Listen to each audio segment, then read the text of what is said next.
amagambo ari kutubwira uyu mwami ngo ni umwami ukiza, kandi ngo ni umwami wahawe ubutware, kandi ngo ni umwami uri n'umutambyi ubasha guhagararira abantu be. Iyo turebye neza mu byanditswe byera tubona yuko ubutambyi ni umurimo ukomeye cyane utarapfaga gufatwa n'umuntu wese, ahubwo wafatwaga n'abantu Imana yatoranyije. Yabwiye Mose yuko bagomba gukomoka mu rubyaro rw'Abalewi, kandi nabo si bose. Uwo murimo w'ubutambyi rero ni uguhagararira abantu b'Imana imbere y'Imana binyuze mu buryo bwo gutamba ibitambo imbere y'Imana.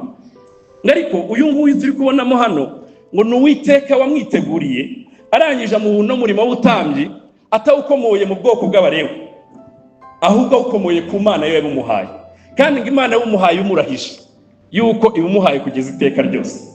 Ibi si bivuga yuko icya mbere ni uko ari umutambyi uhoraho, ikindi ni umutambyi utunganye, ikindi ni umutambyi uhagije. Niba ari ukubiri rero uyu mugabo turamukeneye, kandi tumukeneye twese, kubera yuko sibye n'uyu mwanya turi kuvugana uwagusuzuma ntabwo yakuburamo icyaha rwose. Ahari ushobora kuba wibwira ko ntacyo ufite, ariko Imana yagusuzuma yagusangamo icyaha.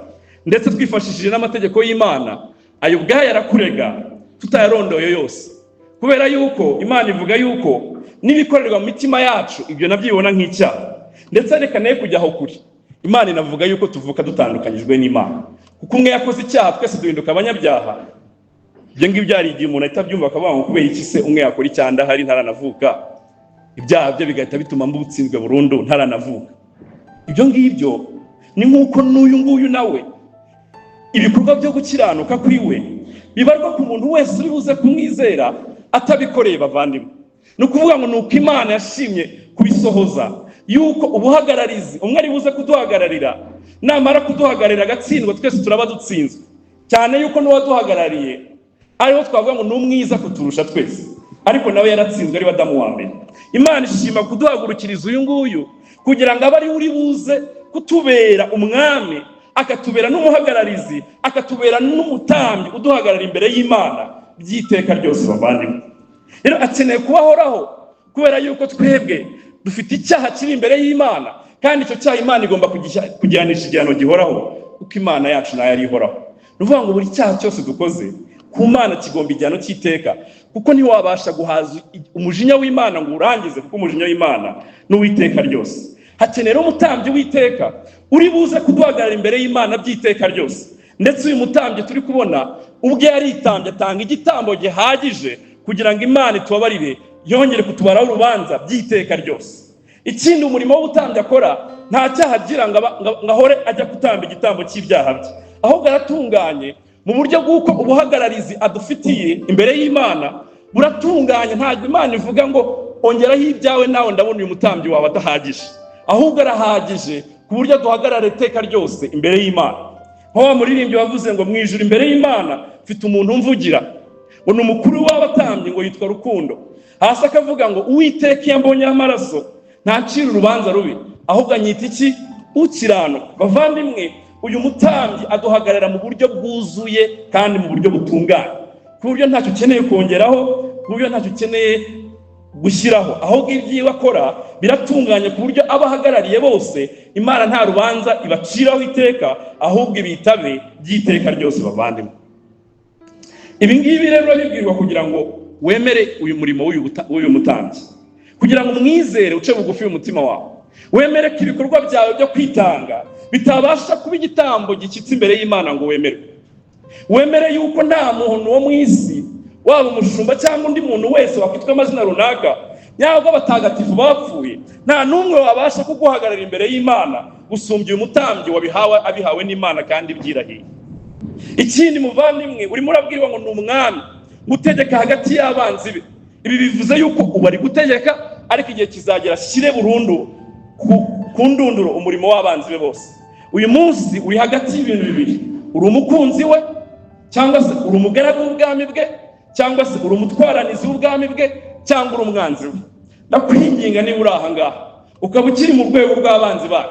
Abanzi bayo ni abantu bose batiringira Kristo, ko ari we wenyine uhagije kubunga n'Imana, ko ari we wenyine uhagije kubategeka mu buzima bwabo bwa buri munsi. urimo urabwirwa ngo ni umwami utegeka hagati y'abanzi be. Nubwo ahari utabona imbaraga z'ububasha bwe, ariko hari igihe kizagera ukazigaragarizwa ku mwuzure. Igihe cyawe ni none cyo kurekera ku umwanzi wiwe, ahubwo umugaragu wiwe, uyu nguyu witanga kuri we ngabikunze cyane, kandi ngo bazakomezwa iteka ryose kuko umwami wabo afite ingoma itazahanguka. Abavandimwe, ikindi turimo turabwirwa ahangaha nuko ari umwami akaba n'umutambyi.